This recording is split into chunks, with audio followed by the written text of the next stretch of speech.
السلام عليكم. السلام. كيف حالك محمد؟ الحمد لله. كويس؟ طيب. صديق، أنا نفر فاعل خير. نعم. يعني الحين هذا بقالة قديم، هذا حي قديم. فيه أكيد هذا في نفر هرمة مسكين، عائلة مسكين، بابا موت، أيتام.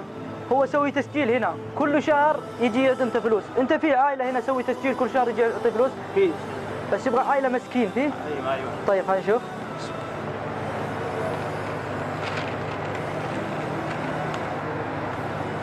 هنا في 450 ريال. 450 ريال. فين؟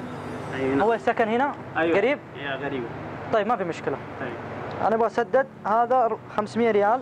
نعم. بس أنا يبغى أنت يعطي نمبر هذا عشان أنا أكلم هو، أنا كلام خلاص سدد بقالة. إن شاء الله. في نمبر هو؟ أيوه. كم؟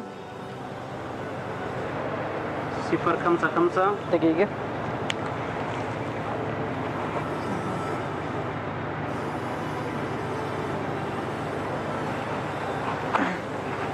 هو في كثير عائلة مسكين هنا؟ في.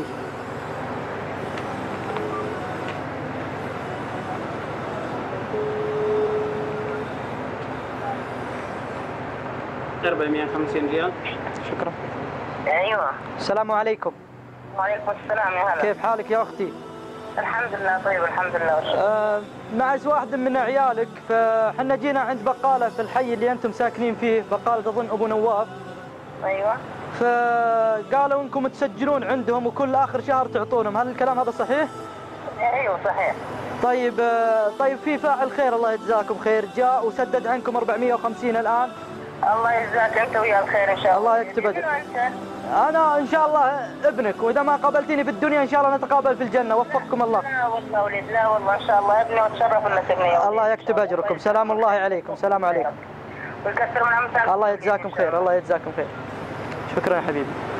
احبتي في الله، اخواني بالله، الان عندنا في الاحياء القديمه تروحون الان تلقون بقالات قديمه، عوائل ايتام مساكين ارامل حرمه مطلقه، اكيد يسجلون الان، تلقون مسجلين 450 500 تسددون عنهم. طبعا هذا الشيء اللي سويناه مو بنوريكم احنا تصدقنا، ولكن حب لاخيك المسلم كما تحب لنفسك، نوريكم هذه الفكره.